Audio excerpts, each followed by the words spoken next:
Today, Dr. Safi Kaskas and I will talk about recent news which reported that the Turkish government has decided to convert an ancient Orthodox Christian cathedral called the Hagia Sophia into a mosque. And in a moment, I will ask Dr. Kaskas to explain why this topic is relevant to our listeners. My name is Michael Wright. I am a program director for Peace Catalyst International, a Christian evangelical organization that seeks to promote greater understanding and edifying relationships between Christians and Muslims. This blog, entitled Divine Wink, can be defined in many ways. An important divine wink is the expression of God's applause when people who take their faith in God seriously come together for mutual edification and enlightenment despite our religious differences. I find that most religious misunderstandings occur because of differences in perspectives rather than differences in belief. The words divine wink are derived from Acts 17:30 in the New Testament, which says, "In the times of this ignorance God winked at, but now commands all men everywhere to repent." I encourage you to subscribe to my YouTube channel to explore additional divine winks that lead to common ground between Christianity and Islam. Dr. Safi Kaskas joins me today. He has studied Abrahamic religions and lectured throughout the United States on subjects related to Islam, the development of American Muslims, and the future of Islam in the U.S. With his study of early followers of Jesus and the development of the early church, he regularly speaks at universities, colleges, and churches on reconciliation between evangelicals and American Muslims. Dr. Kaskas and I share these goals for reconciliation between our two religions. Dr. Kaskas has also produced a unique modern language translation of the Holy Qur'an. Not only is it easy to understand for today's English speakers, this translation also includes cross-references to the Bible that demonstrate the Quranic ties to it. And most recently, Dr. Kaskas has organized the International Institute of Contemporary Quranic Research, which will be a forum for contemporary Islamic scholarship with the added goal of making this scholarship freely available online. Now let's get started with today's topic. As I said at the beginning, the news recently reported that the Turkish government has decided to convert an ancient Orthodox cathedral called the Hagia Sophia into a mosque. So, Dr. Kaskas, let's begin by, I'd like to ask you to explain to our listeners why this is relevant for our goal to promote greater understanding and edifying relationships between Christians and Muslims. Good morning, Michael. Basically, it's an issue that we need to talk about because it affects our future relation. Muslims and Christian future relation. It's an important issue because when I look at an event, I don't look at it as in the here and now as much as I look at it in how it will affect our future. And our future are very sensitive. Here we're not only talking about the future of Christian and Muslim relation, we're talking specifically about the relations between Orthodox Christians and Muslims. And they are closer to each other and more neighborly, let's say, than other type of Christians and Muslims. We share the same countries sometimes, like in Lebanon, like in Turkey, like in other places around the world. The Orthodox Christians are still living with Muslims from the first century. So the relationship is very important. Usually, we all got in the habit in the United States to ask ourselves, what would Jesus do about something? Well, in this case, I try to propose for Muslims the question, what would Prophet Muhammad do about this situation? When I want to judge a situation that is current, by the way it affects me, I don't look at my emotions. They don't count. the way it affects me emotionally is not necessarily the way I should be understanding that event. I usually have to look at the Quran, what it says, and the Sunnah, the way of life of Prophet Muhammad, and what he instructed us to do about similar situation. Now, either way says that we should take a church and turn it into a mosque. The opposite is the correct situation. And we can find that opposite when we look at the life of Prophet Muhammad in Medina. Prophet Muhammad lived in Mecca and called people to the worship of the one God for over 10 years. And then he had to run, he and his followers, for their life into a neighboring city, later on became known as Medina. When he came to Medina, people came to him because they invited him to come. They came to him to pledge their allegiance to him. He said, on what basis? They say, what do you mean? We want you to be our leader. He said, yes, but on what basis? In my religion, everything is contractual. Everything has to be very clear. If we want to get married, we have a marriage contract. If we want to go into business, we have a business contract. If you want to buy, this is what he told the people at that time. You want me to lead you, we need to have basis for that leadership. On what basis? So he wrote the first social contract that defined the relationship between him and the people in Medina. This is 1400 years ago. The people of Medina were 45% pagan, Arab pagans, 40% Jews, Arab Jews, and the rest 15% were Muslims. So he was offering basically a social contract to a pluralistic society, a society that wants to live in peace, and its components are from various faith and no faith. So he offered them what is called the Constitution of Medina. In that constitution, you will be surprised to know that he made clear the right of everyone to have freedom of conscience, to worship in the way that will satisfy them. He didn't tell anybody that you need to become a Muslim to be accepted at all. As a matter of fact, that constitution doesn't mention at all that Islam is the religion of the state, or the Quran is the source of legislation at all. For all the people that call about Sharia, they need to learn from that, because the Prophet did not say that in his first constitution offered to the city he ruled. Instead, he said when Christians came to him from southern Arabia, from the city of Najran, to meet with him and discuss things with him, he met them inside his mosque. So the Christians came to the mosque because his mosque was at that time the seat where he ruled from, his office. So he discussed with them for 3 days whether they should become Muslims or whether he should become Christians. They called him to Christianity. They didn't just come to him to allow him to call them to Islam. When he called them to Islam, they said, we've been Muslims long before you were given this mission. We believe in God. We believe in Jesus, sent from God, the Word of God, for our enlightenment. So before they refused to become Muslims.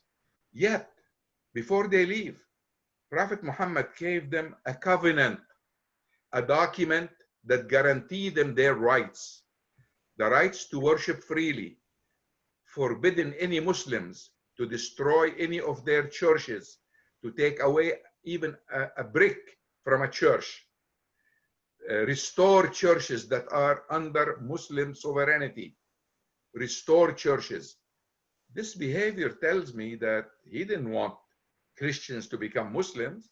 He wanted Christians to remain Christians, and he wanted Muslims to protect the Christian minorities that were living among them. So this is what Prophet Muhammad says.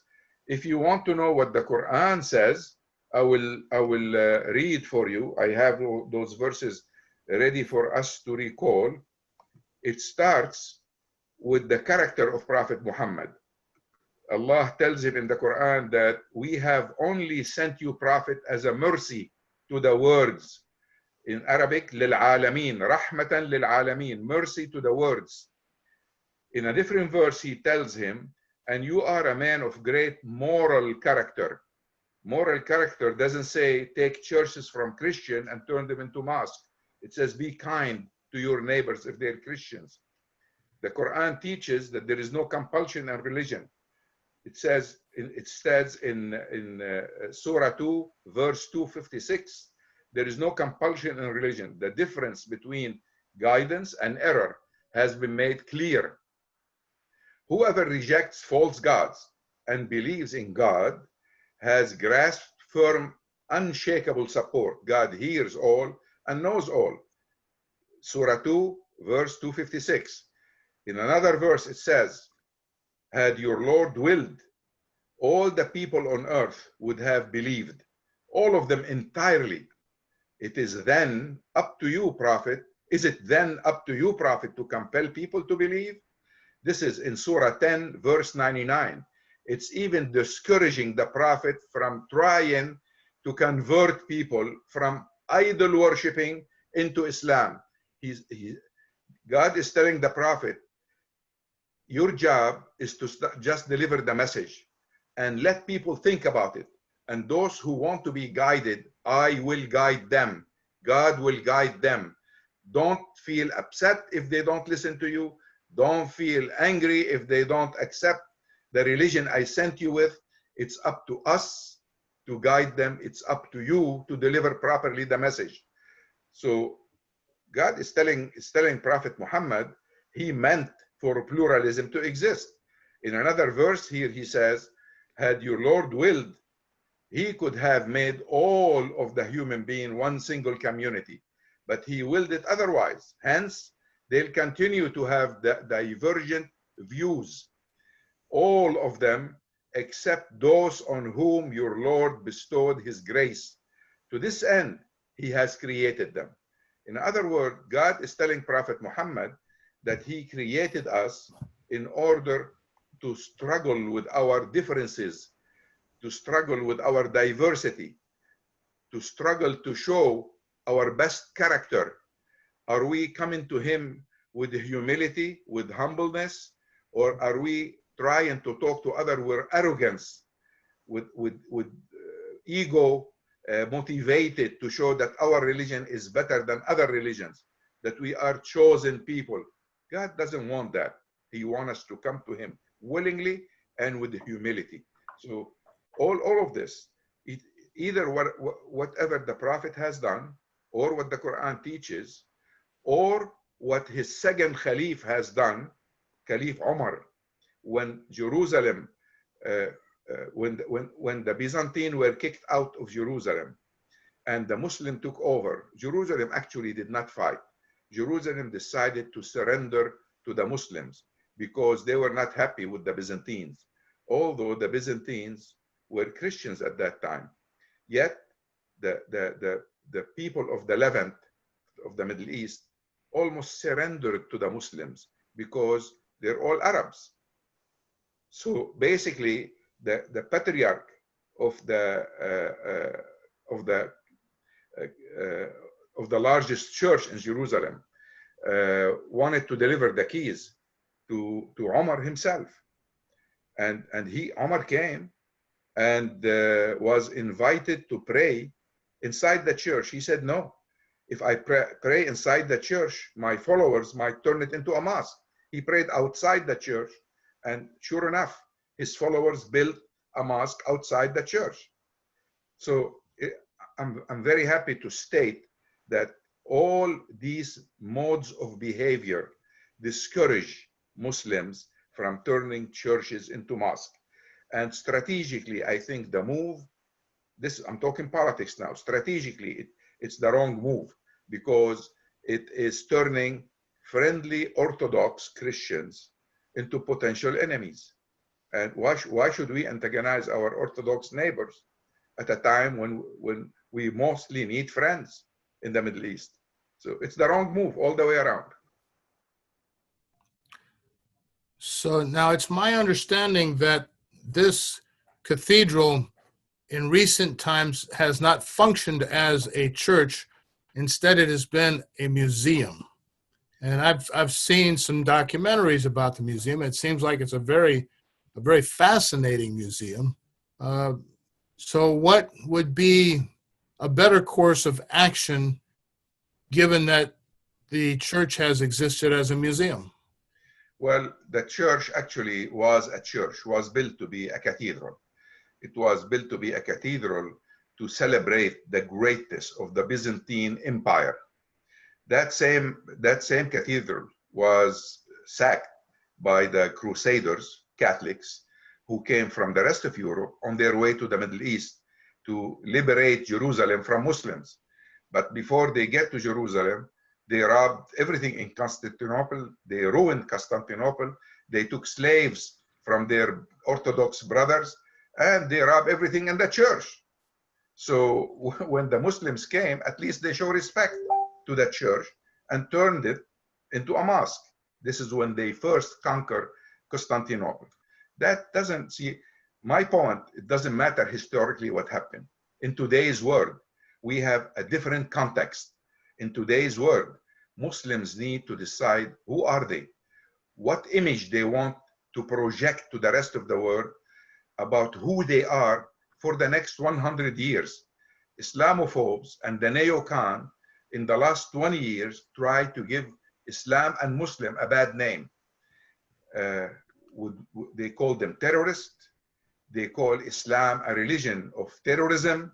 They call the Qur'an a book of terrorism. They try to ruin the reputation of Islam and Muslims. And they control a lot of the media. So they had the media in the United States available to them. Today, Muslims need to be very careful about projecting an image. Whatever Erdogan in Turkey is doing would affect me in the United States. So his decision is not a Turkish sovereign decision, although it is, but it's affecting me. So I have the right to comment on it because it reflects on who the Muslims in the world are today. What he did is not acceptable to me as a Muslim. What I would propose for him to do as a strategist is to invite the Greek Orthodox bishop from Greece, from Turkey, and from Russia, and invite Putin and our president to go there and deliver the cathedral turned museum back to them and say, this was built as a cathedral. Muslims want to show goodwill, and therefore we're giving it back to you as a cathedral, or maybe as a house of worship where everybody has the right to go in and worship. But it was built to be a house of worship. So as far as I'm concerned, what it was, what it turned to is not important. What we turn it into today, it's important that we don't turn it into a reason for a conflict, a new conflict. Doesn't hurt me at all as a Muslim to see it turned again into a cathedral. Right next door to it, there is a largest mosque in Istanbul, Sultan Ahmad Mosque. It's never full of people praying. So why do we need another mosque right next door to it? You know, a show of goodwill would be much more appreciative as far as I'm concerned than turning the museum into a cathedral. This is my opinion anyway, and it's not my opinion alone. I thought I'm lonely with that opinion the day it happened. Then I heard from the president of the Islamic Society of North America. He sent a statement everywhere in the United States and to the press saying that we are against that move.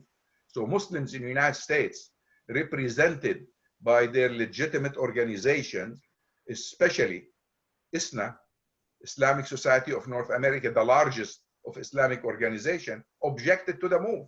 They see it my way, and I see it their way.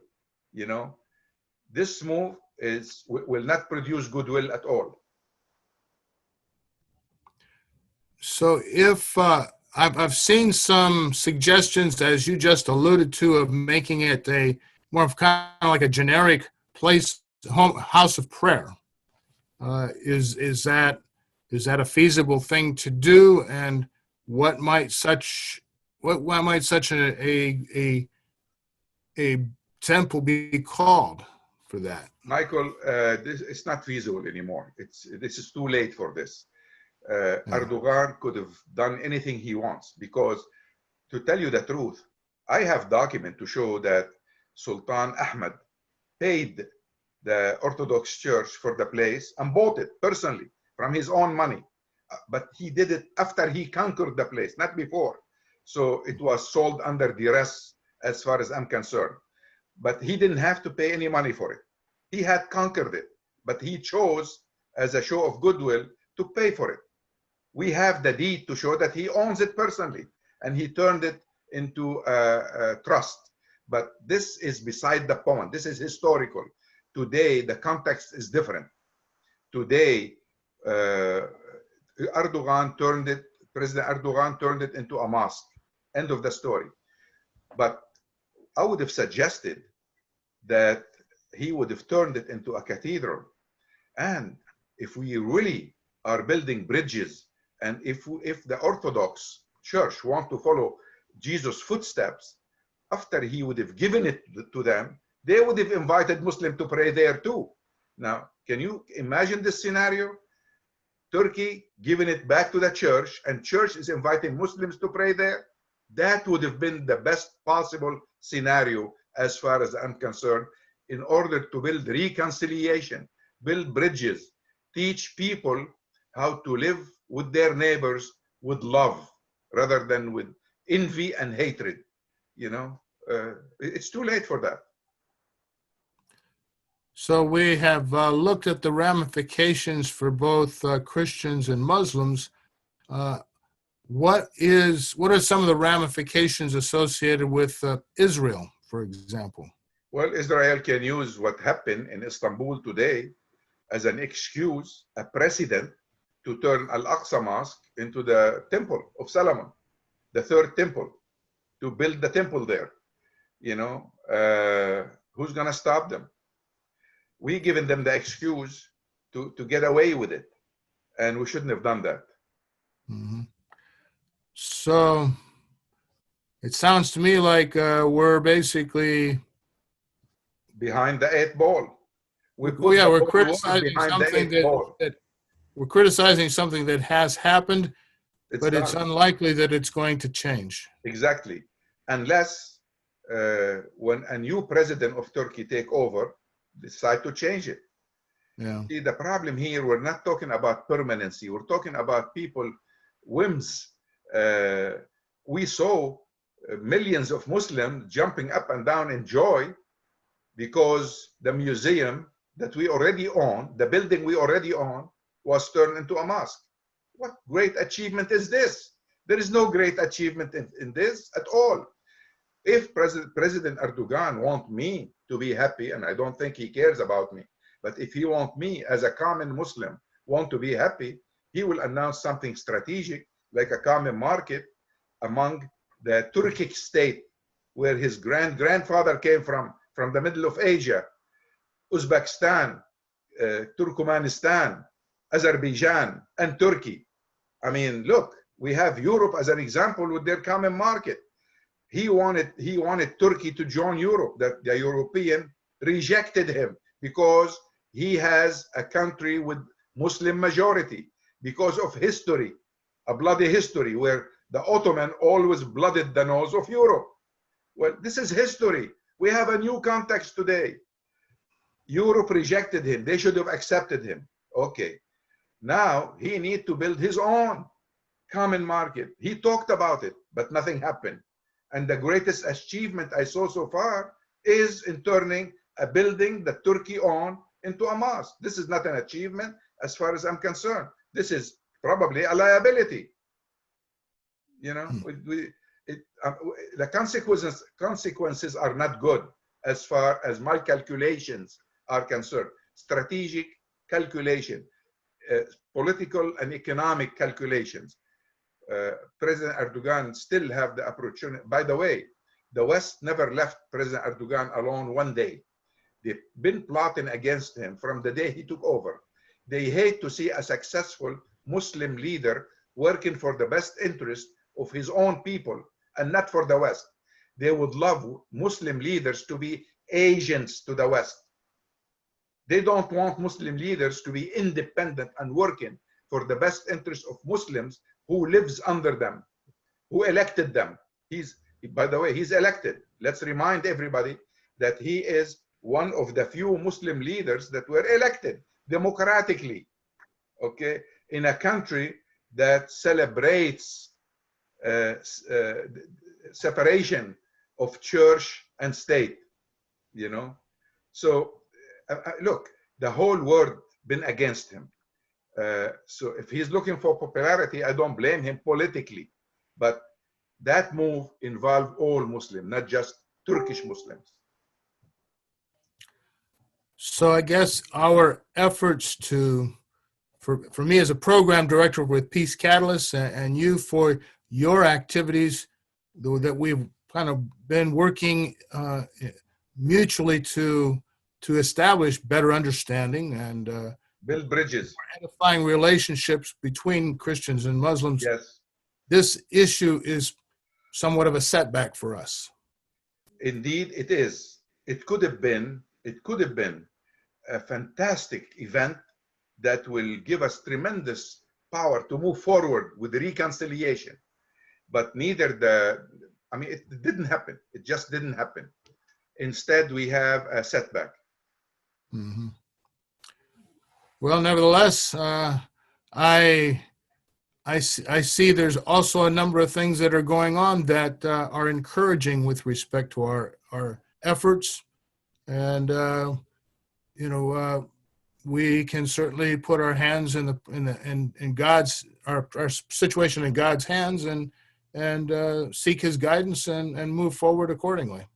Michael, we as believers who take their faith seriously, we always put our matters in His hands. He's the manager of this universe. He manages our life and every atom in this universe. It's within His capability. But in the meantime, He says it's up to us to change our world.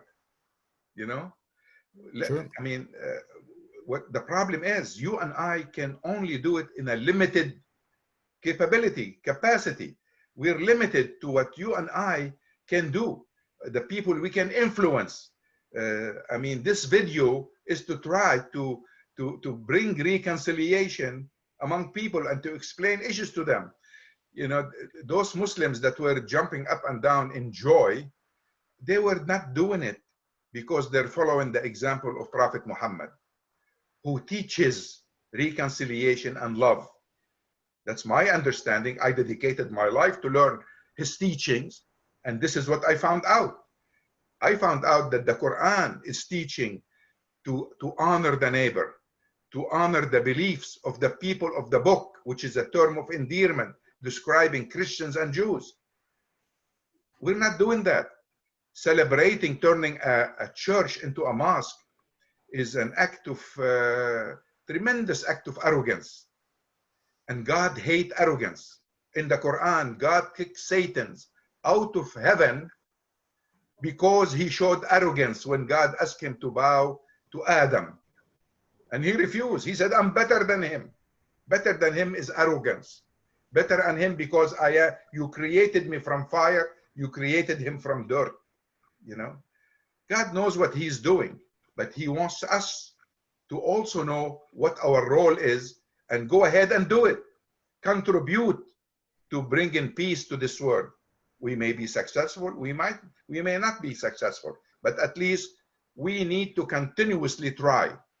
And for all my evangelical friends and neighbors, if you can bring peace to your own neighborhood and you're not doing it, you're not showing love to your Muslim brothers and your Jewish brothers and other neighbors, you're going to be asked about that.